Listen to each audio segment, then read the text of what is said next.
Gen AI? Give us a tip. You need a constructive outlet, pick a horse, educate, get your employees to use the technology you choose. Just you got to pick it and go.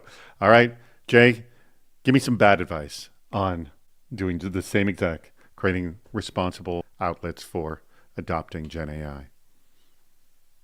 Jump in the river. I would take the entire employee directory and put it in Gen AI and ask it who I should fire.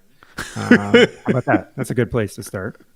All right, that's a pretty good one. All right, Russell, let's see you one up that one. Give me some worse advice on responsibly adopting Gen AI. Uh, Block it at the network and tell the employees to use personal accounts. That's pretty darn good. Let's start the show. Get ready. It's Super Cyber Friday. Hey, everybody, welcome to Super Cyber Friday. My name is David Spark, and today's topic is hacking generative AI anxiety. Guess what? We've heard a little of that before. So it's an hour of critical thinking about how to create constructive outlets around this technology. We want to be constructive. All right.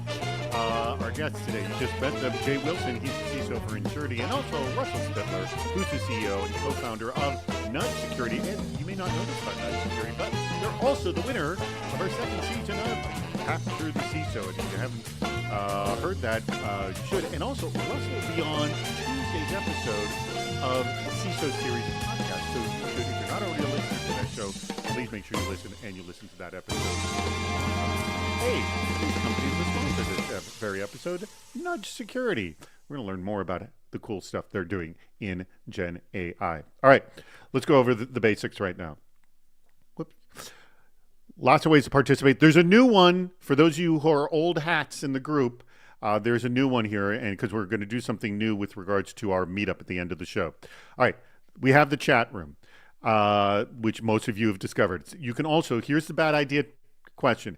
How to maximize your stress around generative AI. How are you doing that? How are you going to make the most of your stress around generative AI? And then our 10% better tip is the question asked at the beginning. How do you create outlets for responsibly adopting Gen AI? You can join us on video at any time by just typing "Bring Me On." Our producer, Aaron, will do the best to try to get as many of you on as possible. You may have a question or a comment. You can ask it on camera, or you can ask the question by clicking the icon. Oh, if you look on the icons on the right, there's one that has a question mark in it. Click on that, ask some questions. I know you have questions about Gen AI. Now, at the very end of the show, we are going to do our meetup portion. If you've never attended the meetup, please do. We're now doing it on Discord, so you will need to be logged into Discord to be able to do this. But this is what we want to do. If you have a question, and I mean any question, does not have to be specific about our topic at hand here, just type in meetup : and whatever the question is. Rich, our producer, is going to copy all those questions. We'll have a list of all the questions as we go into the meetup. This is fun. It could be a question that was something you're struggling with in security, something you're struggling with hiring, anything you want for which you want the community feedback on. We are going to answer that during our post-chat meetup. All right. So you can do that at any time. I'll remind you about that 15 minutes to go on the show. But remind you, bad advice and the bad ideas and the 10% tips. We'll play the public interest. We'll play Department of Yes. I'll remind you to submit those questions. But again, you can put them in any time. Last questions answered, and then we will do our meetup. And I also just want to mention that our next event isn't going to be until July 12th. I'm going to be out of town working a non-cybersecurity event next week, VidCon, for those of you who are familiar with it. And then the following week is July 5th. Who the heck is going to be around during then? So our next episode will be July 12th. And that topic is hacking the materiality of a data breach, an hour of critical thinking about when a breach is material or not. Really good topic. So that link is at the bottom of the screen, and you can click on that at any time during this event, and it will not take you out of the event. It'll just open up another window. You can register for it and still be in this event. All right. With all of that being said, I'm going to start with you, Russell, on this. Why is generative AI causing anxiety in cybersecurity? It is our topic here. I want to know why it's actually happening. I see two kind of root causes that we're dealing with right now. One is emerging new technology. Even the people who appear to be experts don't seem to have cogent explanations as to how it actually works and handles your data. The second side is FOMO. Everybody thinks that this is going to change the world, and we're not quite sure how it does much more than generate, pictures of cats and puppies and, give pithy answer to questions that we ask them. That is a good point, because right now people are having fun with it and they're getting little moments of productivity boosts, but there hasn't been this revolutionary moment. But I'm just going to ask you, where is your anxiety around Gen AI, Jay, or the anxiety you've seen those around you? Well, I think the other aspect of it ties in with what you said there, productivity, right? We all want some productivity gain, but then not too much productivity gain, like don't replace me productivity level gain, right? So I think there's an inherent anxiety just in the nature of what we're creating here. And well, Hollywood actually is seeing this right now. Hence why we had the strike recently, because they clearly saw that they can be replaced. I mean, starting with the writers up to the actors, very much absolutely, so. Absolutely. I think we all could be in some way, shape, or form, and there's a tension with this technology, just inherent in what it is. I don't think it's going to go anywhere. I think that the tension will remain. By the way, if you have not asked ChatGPT to write a sitcom script for you, go ahead and do it. It's not that far off of being a bad sitcom script. My son did it. It's not that far off. All right. Now I'm going to talk about the visibility issue with you, Russell. And I know this is kind of your sweet spot, but we're going to jump right into it, because a lot of the anxiety, I think, is what can I see? What can I see? Oh, my levels are low, I'm being told. Let me bring my levels up. Here, let me go do that. Here, Are my levels better now? Let me know.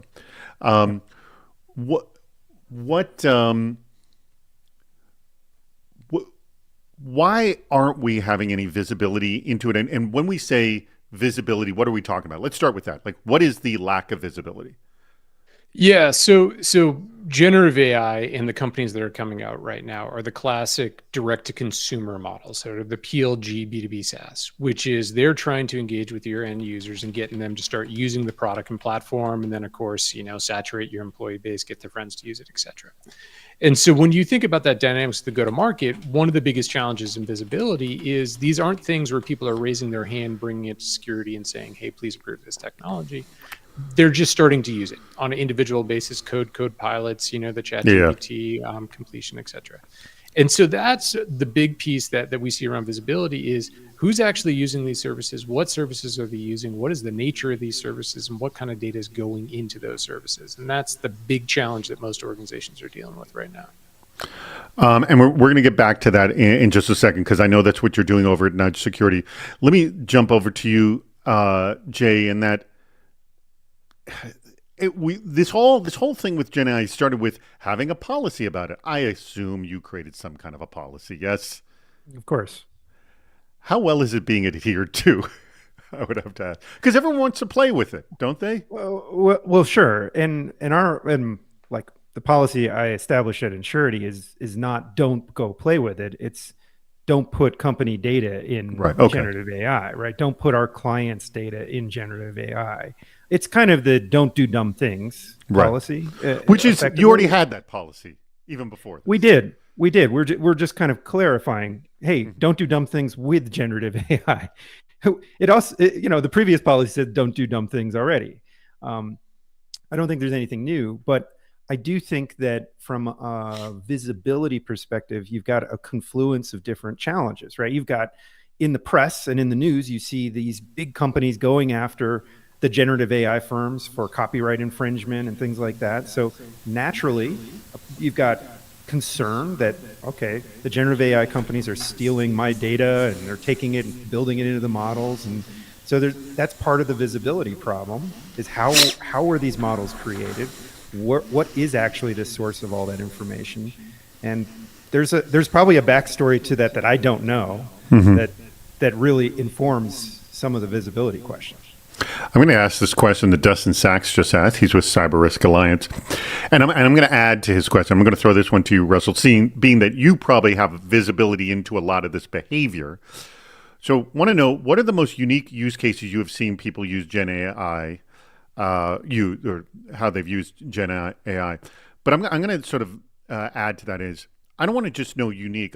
I'm interested to know what is the most productive, and the most holy crap. This is threatening. Essentially, what Jay was just saying. Why we built policy and why you have your business, for that matter.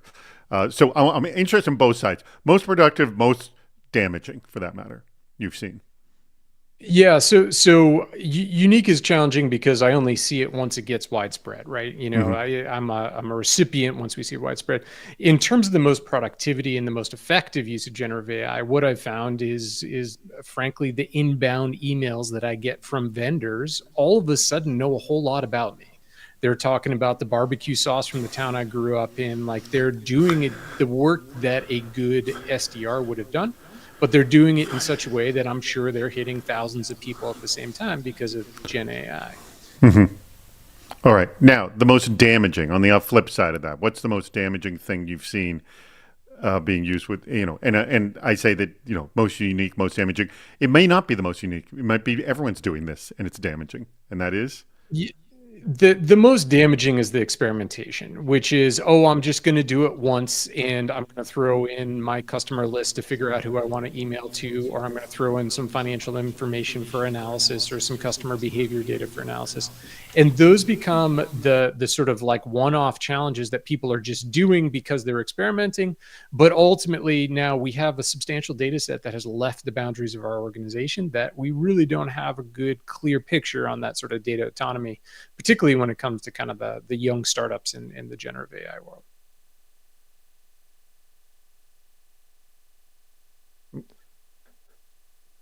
David's having all sorts of fun with audio today. I just realized, I'm sorry, I was on mute. I just realized that I had my speaker on, and that's why you were getting that echo. And now that is off. And let me know if you're still hearing the hiss or anything else, because I just realized you're sounding good now. I made a mistake on my side. All right. All right, let's jump into, we got more questions that have come in. Let's go to this one here. There's done answering with Dustin. Unless you have something crazy, unique, and damaging that you saw, Jay. No, I mean, I think that TBD, I think we haven't yet seen the most damaging things that are going to happen, right? I think, unfortunately, I think it's still to come. Okay. I'm going to go to this one, James Sparenberg here. It just came in. When it comes to policy, how do we explain to the end user exactly what is unsafe to do? I mean, is it beyond just don't be stupid? To prevent innocent exposure that is caused by lack of understanding of what is exposure. There's got to be these moments, and I talk about this like with regards to, we did this interview a while back where I said, Jay, could you be hacked? And everyone says, like, even security professional goes, yeah, I could, because you don't actually have to go through me. You could go through the people around me. I may be really secure, but my friends and family may not necessarily be. So are there these innocent exposure moments that people don't realize that they're actually doing? I think that absolutely there are. Can you give us an example scenario so we can sort of make this a little more concrete? Well, look, Russell just gave an example of marketers using the information to kind of target you very specifically with things they probably shouldn't know about you. That the marketers don't have malintent in that case. They just are trying to sell things. But all of a sudden you take that same set of information and you put it, in the hands of somebody who does have a bad intent, and you can do a lot of damage, right? I think it's scary to think about what our digital footprint has become. It used to be, take 5 years ago, 6 years ago, you think about your digital footprint as an individual, and you say somebody could really, get me, they could hack me. Well, now that's a whole different realm when you think about it in the context of how that could be leveraged with Gen AI, right? You could do a lot more with the information that's out there in my digital footprint or your digital footprint, including deep fake, including other things that really weren't as easily accessible just that short time ago. Yeah. All right. Let me go to another one of my questions here. Please get in your questions here. So, actually, what time is it? Oh, you know what? We're going to go to our first game. My apologies. We're jumping to our first game right now. No, that's the wrong one. Here we go. Do you know what others are thinking? On the public interest. All right. This is the public interest. This is our first game. Gentlemen, you'll see how this game is played. Our audience likes to play along. As I always point out, there's only 4 questions. It's extraordinarily difficult to get 4 for 4 correct. We will see if anyone pulls it off. All right.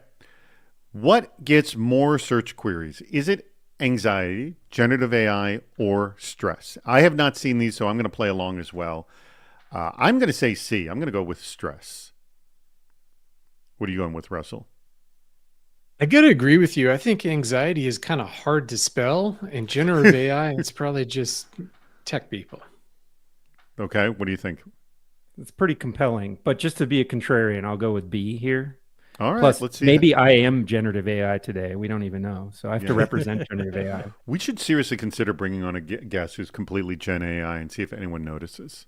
All right. Let's see. There's a lot of anxieties in there. Actually, not as many. Hey, Chris Foulon is taking 2. You can't take 2, Chris. She's A and C, please. The answer is A. Oh, my God. Wow. Whopping. We all lose here, so nobody's going to go 4 for 4 here. Well, the A's did very well.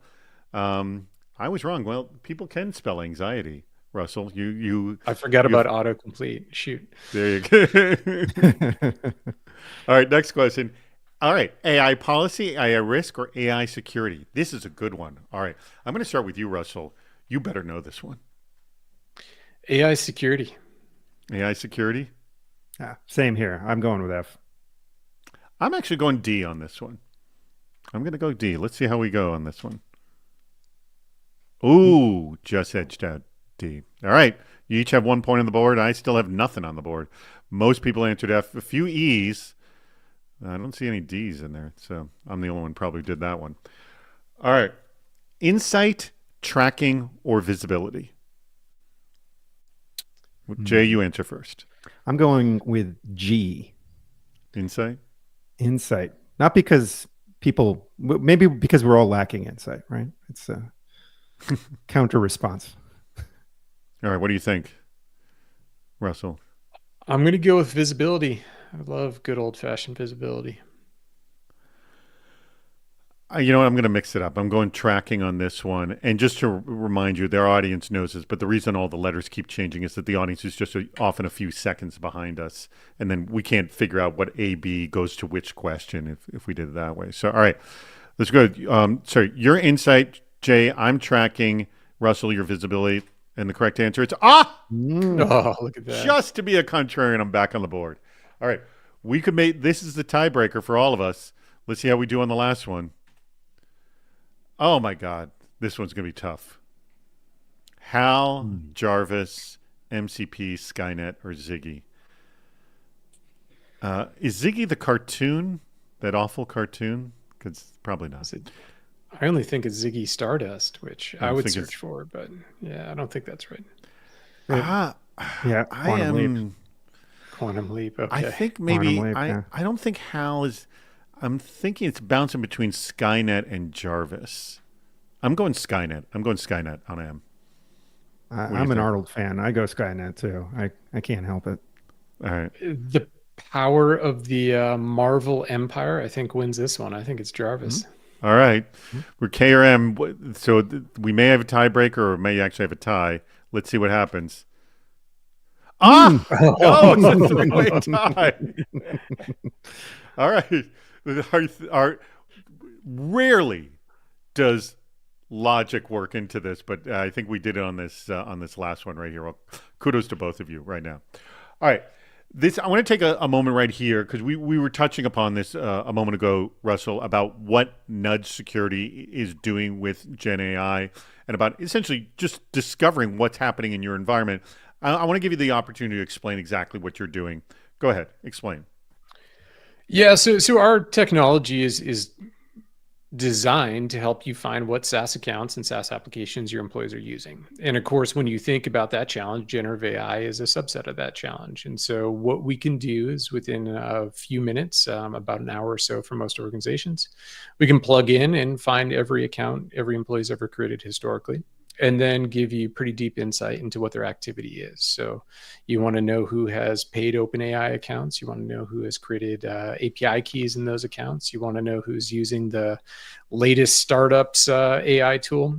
We can give you that insight. And then organizations use that to, do just-in-time education in terms of, hey, here's the acceptable use policy. They do it to inform other security controls in terms of, places where they might need to adjust the use. And then also, to create those constructive outlets. Hey, great, you just signed up for Anthropic. Just so you know, we have a private instance of, a zero-based instance of OpenAI. Here's how you get access, and go talk to Bob. And those are the things that allow you to take this productivity opportunity and kind of redirect it in a way that your company approves of, and make sure that you have some ongoing visibility and control over its use. All right. Well, with that being said, we actually just threw up a poll.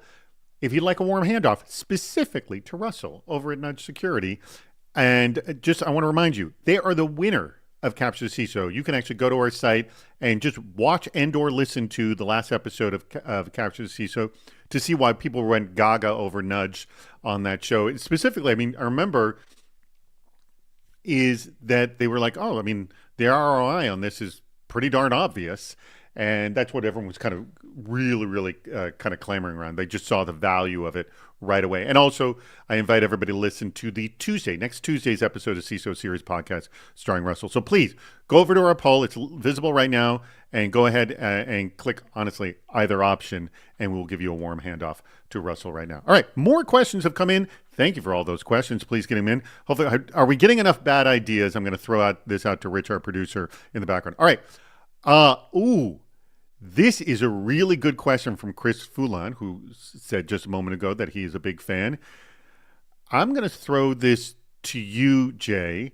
I'll start, obviously, with your organization, and you tell me about your peers because you talk to peers. Do companies actually understand the data governance needed for AI internal or SaaS use? Is there a basic realization of this?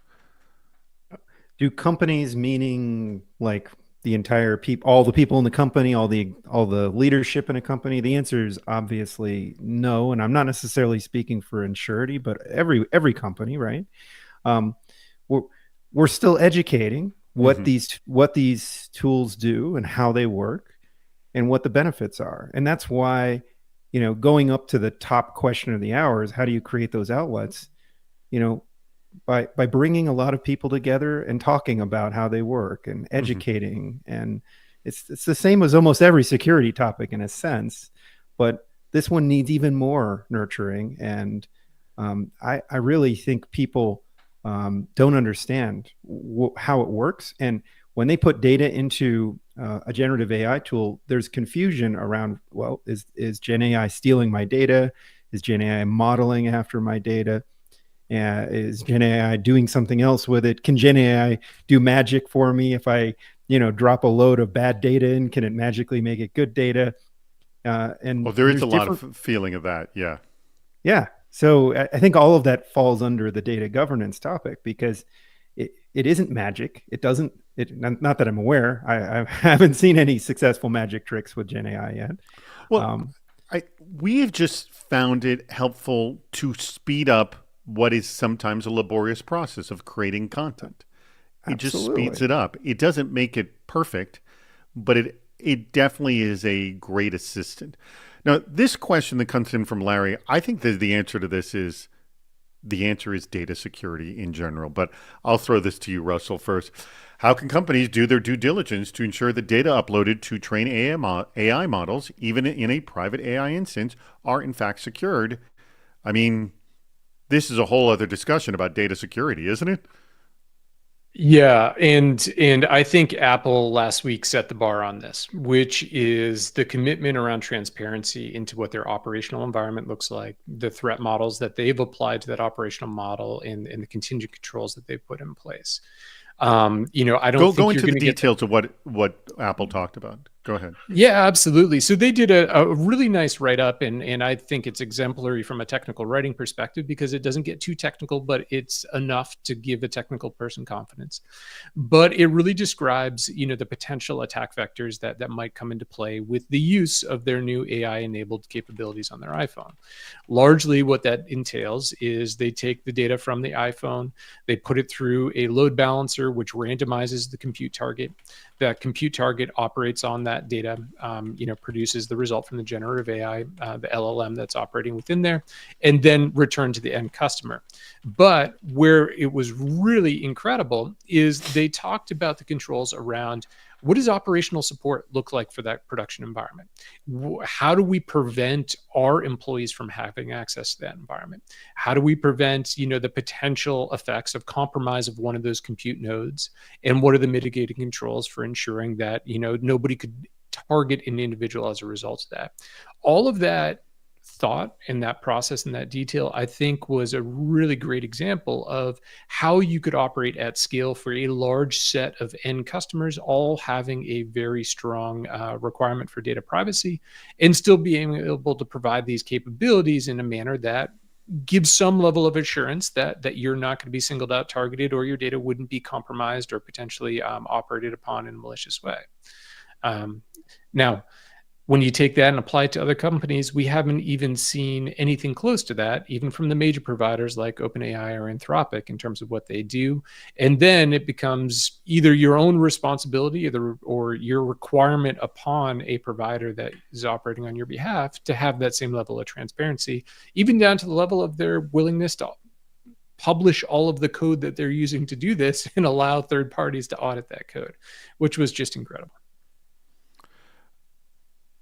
I will ask anything to add to that, Jay, with regards to essentially data security around AI models, LLMs. Well, look, I think the transparency piece is a big one. I don't think everyone's going to follow Apple and what they did. I'd love it if they did.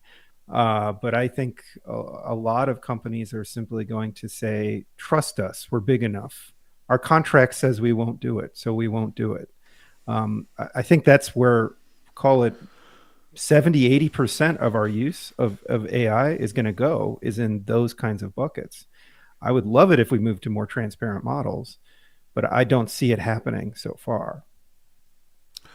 Here's a good question that came from Raj Serini, and I'd like to I'd be interested to know if you've been having discussions with your colleagues, Jay, if you're doing and they're all doing this, because it seems like obvious, but do you see other stakeholders such as chief digital officers or legal teams joining hands with the CISOs to solve the data security and privacy problem in Gen AI?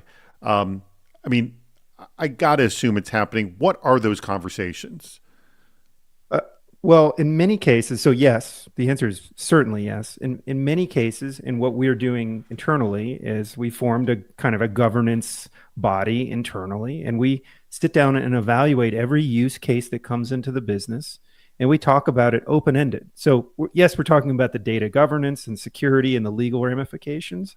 But we're also talking about, is the juice worth the squeeze from a business perspective? Because going back to what I said about can AI produce magic? Generally, it can't. So we have to ask ourselves, is this use case with Gen AI really going to deliver some business outcome that we want? Or is it just the shiny object? Let me make a couple of quick reminders. The link at the bottom of the screen, register for our July 12th, 2024 episode of Super Cyber Friday, Hacking the Materiality of a Data Breach. This is very relevant, our conversation today too as well. Also, remember, if there is a topic that you want to discuss at the end of the show, label it meetup, and whatever it is you want to do. Does not have to be related to this at all. And lastly, as we're getting more bad ideas in, make sure you get your bad ideas in.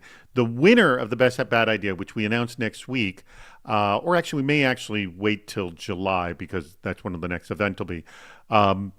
But the winner gets an awesome CISO Series jacket. So that is worth coming up with some creative bad ideas as well. All right. Do we have any more questions? I think there was one more here. Now, I don't know exactly. Peter Schwacker asked this. What are we spending more time and attention on, Gen AI or its use, what it is and how it works and how we use it? So I think it's really, there's sort of multiple levels of Gen AI. It's the generating of the LLMs. It's the actually inputting the data. And it's also the usage of it, I guess, is what Peter's asking. I got to assume it's all of interest, but I think you got to kind of start at the beginning of the chain, right, Russell? Yeah, I think that's important, and I think you're absolutely right. I think we are spending a whole lot of time talking about it right now, and that's inevitable when there's new technology like this. But Hmm. ultimately, when we kind of think about, the productive outlets, there needs to be two threads. One is, how is my company going to embrace this if we choose to embrace this and use it responsibly, whether it's for first party capabilities or as an optimization to a business process. And then the second piece of that puzzle is as always, governance over the use in the broader employee population and making sure that people are in that second bucket end up on the first in an effective manner. And I think those are the operational challenges that we have the opportunity to focus on, as opposed to just the broader FUD around Gen AI. Before I jump to you, Jay, I do want to quote what Andre Brown put here as a bad idea, which, correct me if I'm wrong, both of you, I think this is already happening. His bad idea is wait until employees start using it extensively before coming up with a plan. I think that's why you have a business, Russell, yes? It's a good piece of why I have a business. Yeah, absolutely. It just a data point. July last year, we were seeing 75 unique AI companies being used by customers by employees in our customer base. As of this morning, that was up to 690 generative AI companies. And Hold it. What 75 was how long ago? 1 year ago. 65 to 790. Holy crap.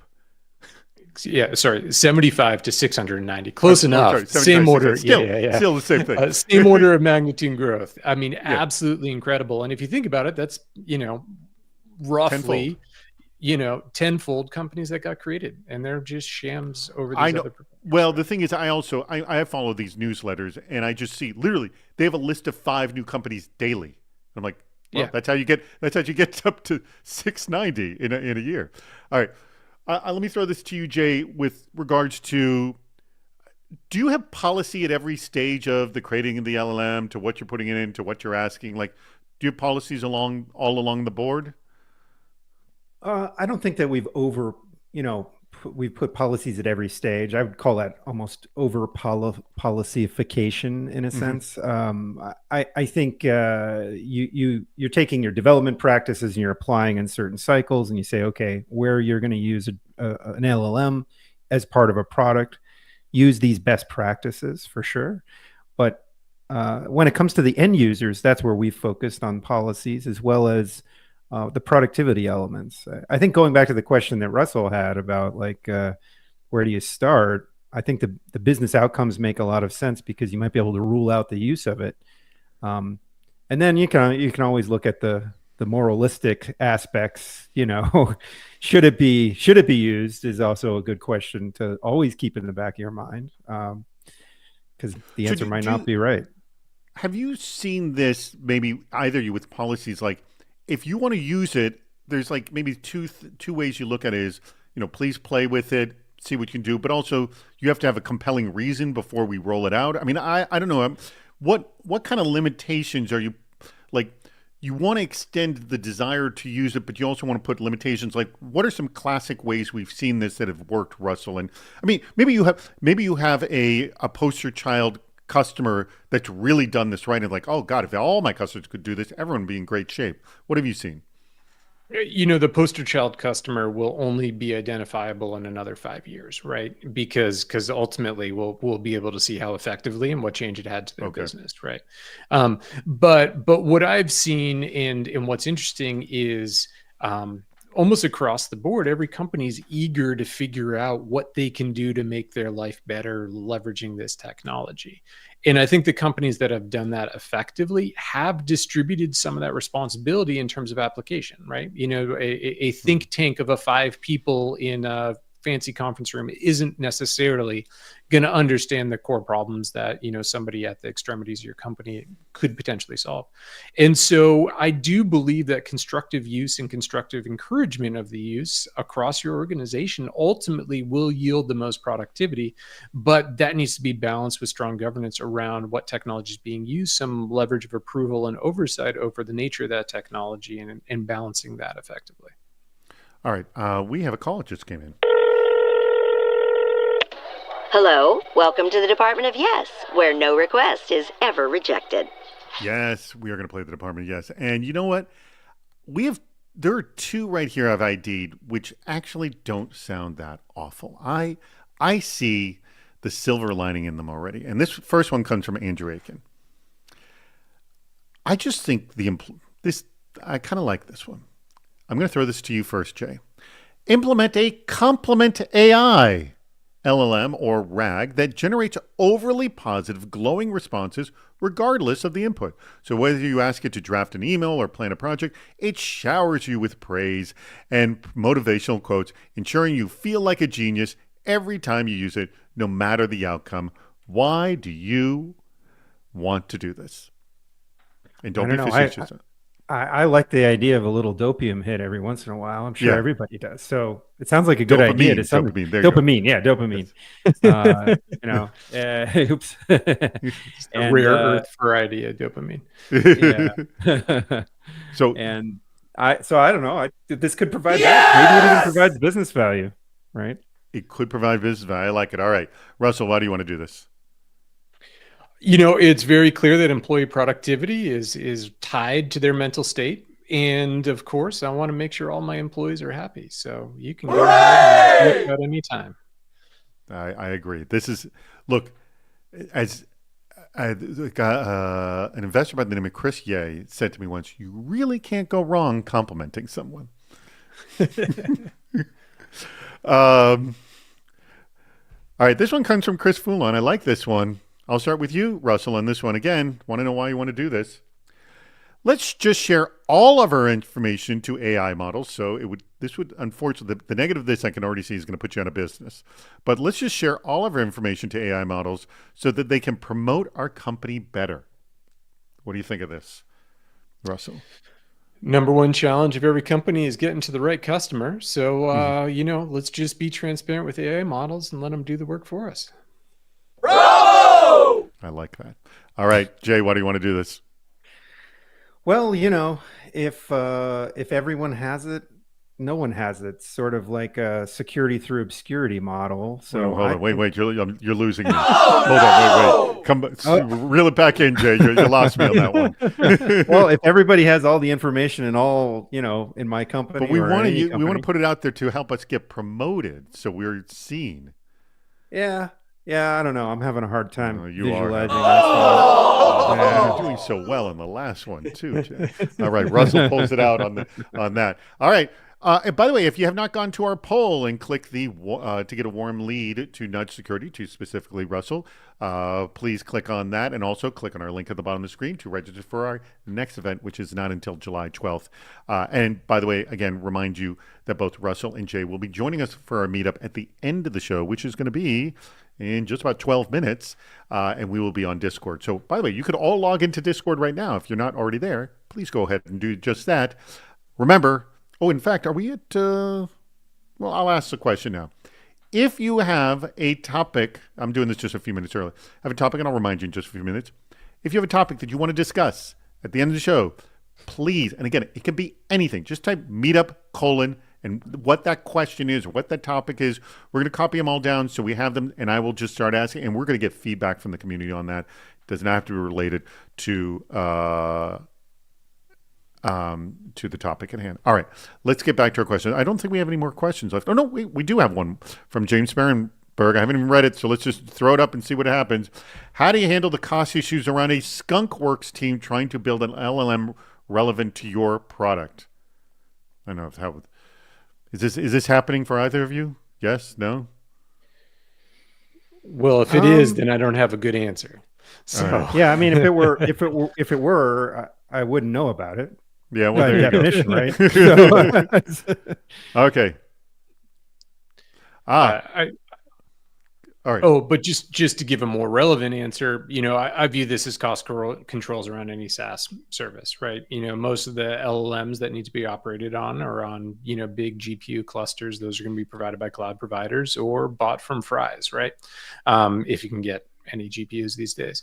And so, obviously cost controls and financial controls become a huge play as you think about, mitigating that sort of cost control. But ultimately, frankly, VC dollars are at work. So you're going to get a whole lot of training for free so long as you find the right startup with money in the bank.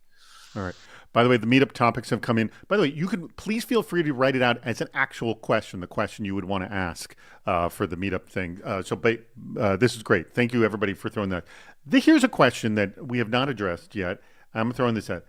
How do you adjust your risk profile when an existing application, an application you love, all of a sudden adds AI features, which is pretty much what's happening now? You know what I'm seeing right now is, remember when SaaS became everything or everyone went to the cloud? All your desktop apps essentially moved to the cloud. So that became a new risk profile because this was now a cloud-based thing. I'm seeing the same thing happen with AI. Like every tool is implementing an AI feature. What have you done to change your risk profile, Jay, and your colleagues when this happens? Well, we've added a Gen AI section to our third-party risk program, actually, to address this. Depends obviously what is happening with that third party, how they're using the data. Also, we get into what LLM and subsystem are they relying on? Are they trying to build their own LLM? Are they leveraging one of the big top tier ones? Those are our questions, and based on where that lands, we have a conversation. Early days, like rewind a year and a half ago when we started seeing this, most of our third parties didn't actually have the answers to those questions, which was sort of the revealing answer in itself, right? Like you don't know what you're doing with AI, so how should I trust you to do what you're going to do with AI? Now we're starting to see more mature responses, and we're able to actually balance the risk versus the benefit that it provides to the business. So I'm sorry, the question you're asking, is that to the companies or to the individuals using the product? Oh, to the companies. Yeah, okay. Yeah, because that's interesting. I mean, we all know they're adding it just for their own competitive need to stay alive. Yeah. Russell, what have you, I'm sure you've seen this happen, and this may be the reason you went from 75 to 690, is that existing applications all of a sudden slapped on AI, yes? Well, those 690 are pure play AI tools. We can actually also detect when companies add AI to their data processor list. So like, Anthropic, OpenAI, et cetera. That I don't have the top line growth stats for you, but I can tell you that number is now in the thousands. So this is, again, frankly, one of the soapboxes I've been on for years is like in the dynamic SaaS first environment, we're adding new data processors on a monthly basis, maybe once a quarter or maybe twice a quarter. And our traditional security assessments are at the point of contract signing, maybe reviewed annually, right? And so now we have this dynamic environment where this is continually being adjusted, and we have a security process that at best might check back in, when they get a notification about something or when there's a security incident or renewals up for there.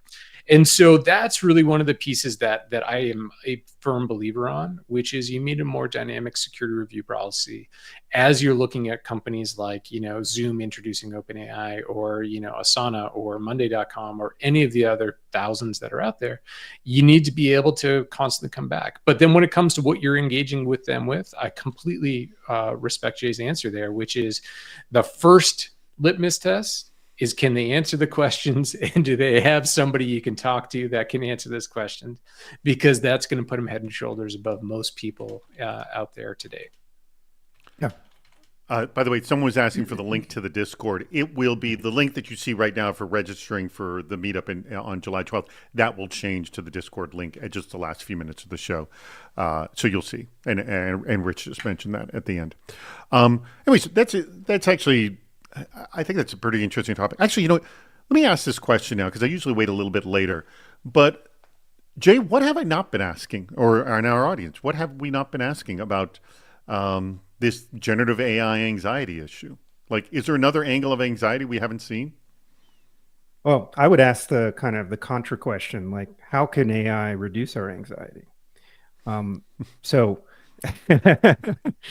And I think it can. I mean, there are lots of opportunities. So we can get focused on the negative, and we should be concerned about some of these things. But we should also start thinking about how is this going to help us, because it's coming, whether everybody in this chat right now doesn't want it to come or not. Like, it's going to come. If every CISO I've ever talked to didn't necessarily love the idea of Gen AI like a year ago, it's still coming. So we're at the point now where it's about determining those embracing points, finding value, and maybe even reducing anxiety in some places, right? I will tell you, and again, this is a small little story with regard to anxiety, but whenever we have to create games, I generate a little anxiety. It's like, oh God, this is going to be a pain in the ass. How are we going to come up with questions? How are we going to do this? Oh man, we have leaned on ChatGPT to help us develop games a lot more now, and that reduces my anxiety with regard to that. I would be interested to know from you, Russell, how do you think it's helping us reduce our anxiety? You know, the way that we have sort of crafted our use of generative AI and LLM technology and code pilots and all those things is really looking at what would we have traditionally asked a junior employee or an intern to do. And most often when it comes down to that, generative AI is really good at it, and it takes out the anxiety of I'm probably going to get blackballed for this, but hiring a 20-year-old intern who doesn't really want to work and shows up once in a while, and all the sort of HR nightmares that come along with that. That's been a beautiful shift to our business. But hold it, this 20-year-old intern, and here's the thing, and we've been seeing this. They call it the prompt engineer. How much have we seen of this where, do you remember this go back many, many years ago where someone was hired because they knew how to use search or they knew how to use social media? And now would you hire someone because they know how to use search?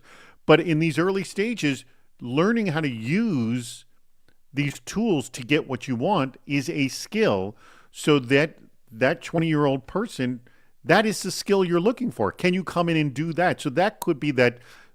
If you want to be doing these sort of assistant tasks, the assistant task we need is use Gen AI. Both of you are nodding your heads. Yes? Look, funny story. I mean, I got my first gig in software engineering through being a good search engine person. Like, not Really? search engine optimization, but I was sitting in a CEO's office.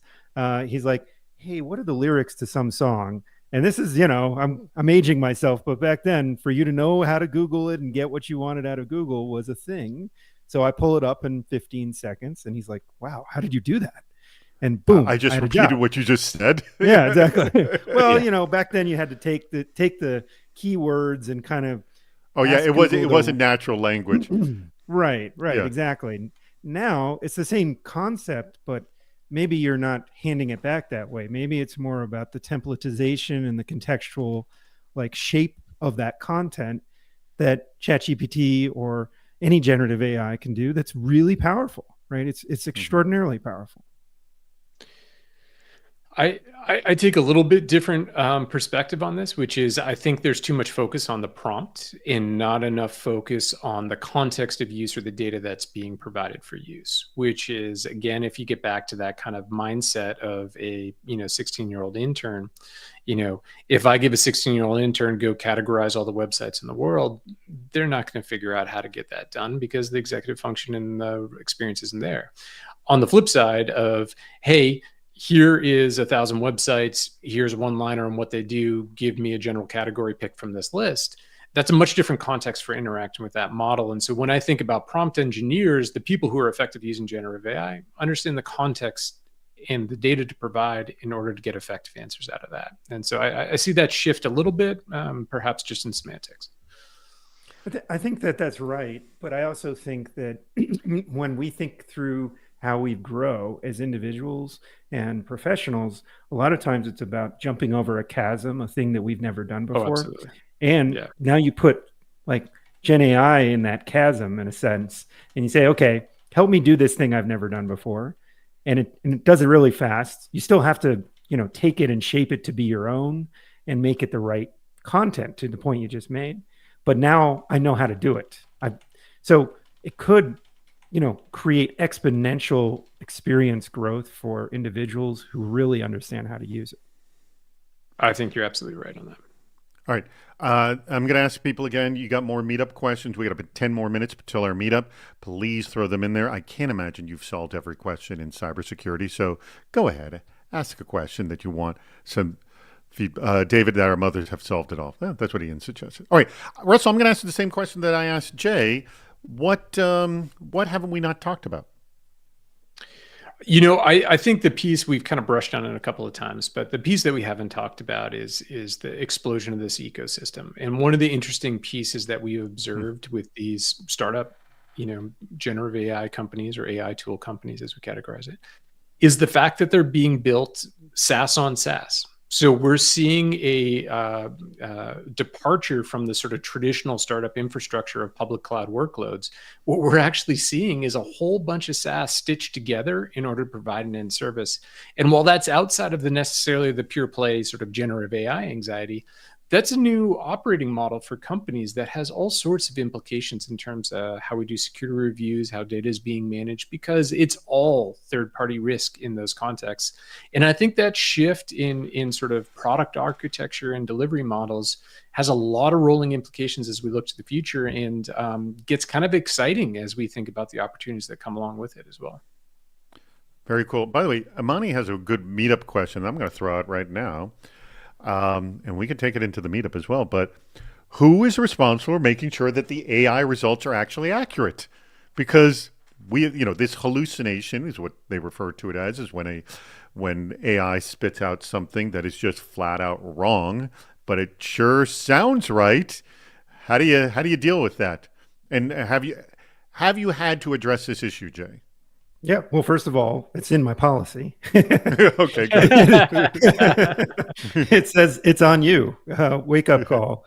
You're using a tool. If it gives you a bad answer, it's your fault if you use that bad answer. How I would say this in a practical sense, though, and that's what the policy says, is look, we all need to be curious and investigate. If you get an answer that seems like it's off or wrong, click into the sources. Look at also where click it's to getting see that if it's information. right too, for that matter. Just be curious. Don't assume that that thing that Google's responding with as an AI response is accurate. I find that it's inaccurate quite often, actually, and I think we have to. The best thing is ask a question for which you know the answers to, just see how well it's doing too. That's you can do that. Another way you to can do that. But yeah, dig through. Don't trust anything. I heard this funny story once from a mentor. He's like, yeah, my dad found all this information about some product online, and he asked his dad, like, okay, well, how do you know it's true? He's like, well, it's on the internet. By the way, there was a period of time people believed that. Yeah. Well, unfortunately, I don't know if that period of time is gone, but you're right. I mean, that is true, but yeah, there's a lot. And I mean, it's just people. It was also, but the thing is, back then, people didn't realize how easy it was for anyone to publish on the internet. Now, everyone realizes that now, but there was this theory like, oh, well, you have special access to be able to publish to the internet. I'm like, yeah, a computer and a connection. That's what I needed. That's my special, my editorial clearance, if you will. All right, let me do one quick thing to wrap up the show, and then we'll come back with last comments and questions, and then we're going to go to our thing. If you have not registered right now, go ahead and click on it, because we are going to be wrapping up this darn show in just a second. So please go ahead and click on that. Huge thanks to your company, Russell Nudge. If you have not gone to our little poll, remember that's the icon on the right. It's the little bar chart. Click on it. Ask for a warm handoff to the nice people there. Go ahead and listen to the last episode, or actually also, which episode were you on? 1, 2, or 3 for the season, Russell? Do you remember? I'm sorry. You have to look. Whatever. Yeah. You could just jump to the final episode where they're gushing about Russell as well, and also listen to Tuesday's episode as well of CISO Series podcast. He's going to be our guest on that, because that was the winning, because you were on. We have Bill Harmer, who's the operating partner and CISO over at Craft Ventures. He's going to be joining us for our show, Cybersecurity Headlines Weekend Review. That starts at 3:30 p.m. Eastern. So, just a little bit, 90 minutes from now, I guess. So yeah, so. almost 90 minutes, a little over. That show happens on YouTube. So you go to our CISO, youtube.com/CISO series. You might see there. And you can participate live in the chat because we use some of your content in our show. It's just a quick summary of the event. Stick around for our meetup. This is kind of what it looks like, although it's hard to see. But right here at the bottom here, you'll see it says voice channels, and one instance says Super Cyber Meetup. You're going to be dropped right into that. I will tell you, it's not that easy, but if you look in the lower corner, this is where you manage your camera and your voice. So by default, I believe both are turned off. So you have to turn both on when you come in as well. You want to sponsor a Super Cyber Friday? We got late July is when our first ones are opening up. So please ping me at info@cisoseries.com. And all right.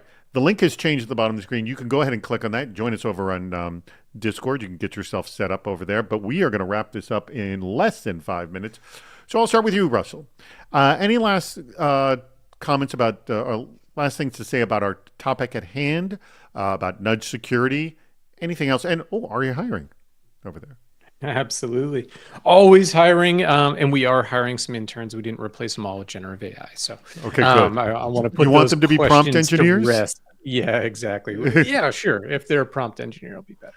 Overall, I think the big picture here is we covered a whole lot, right? From sort of third-party risk related to generative AI to governance and visibility and discovery of generative AI, and then responsible, embracing of generative AI in our organizations. I think making sure we keep those channels clear and making sure that you understand what context you're operating in when you're thinking about generative AI in general helps the anxiety substantially. And of course, anybody who's trying to figure out that sort of governance challenge, happy to talk and share our experiences and the best practices we've seen in our customer base as well. All right, I already see a few people have jumped into the Super Cyber Meetup voice channel. You'll see it's at the bottom on the left, it says voice channels, and you click on or you'll get dropped right into Super Cyber Meetup. I believe this link goes straight into that channel right there. All right. I'm going to ask you, Jay, the same kind of questions. Any last comments you want to make about our topic at hand? And also, are you hiring over at Insurity? Yeah. Again, similar to Russell, always hiring at Insurity. So definitely not replacing interns with AI anytime soon. Not currently. So get in while it's hot. That's right. Get in before the bot replaces you.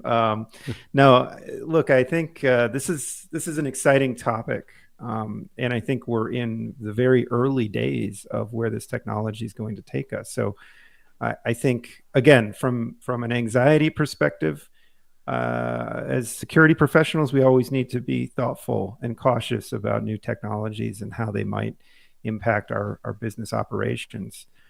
But at the same time, as a technologist, I'm geeking out on it. I'm excited about where it's going to go. And I want to embrace that potential future in the right way. We can take it the wrong way, but I don't want to take it the wrong way. I want to take it the right way. So Imani, you don't see the Discord link, what it is. Well, the Discord link is just the link at the bottom of the screen which says join our Super Cyber Friday, Super Cyber Meetup after show. Just click on that and that'll take you right to Discord. We are the CISO series channel, and we just go to the voice channel. Thank you very much, Jay. Thank you very much, Russell. And thank you, everybody else, for joining us today. This was a really fun discussion. The chat room blew up. I got to thank the chat room, everybody participating. I want all of you to come over to Discord. Just come on over to Discord and join us. Jay will be there. Russell will be there. All you have to do is click the link at the bottom of the screen and join us and have fun. And I got a handful of questions. If you come up with some more questions, we can do it, but we're just going to go through. We'll start with the questions that we have, of which I think I have 6 already. So fun topics, and then eager to hear from you. That's it, everybody. Thank you to Rich and Aaron. Aaron, you can take us out.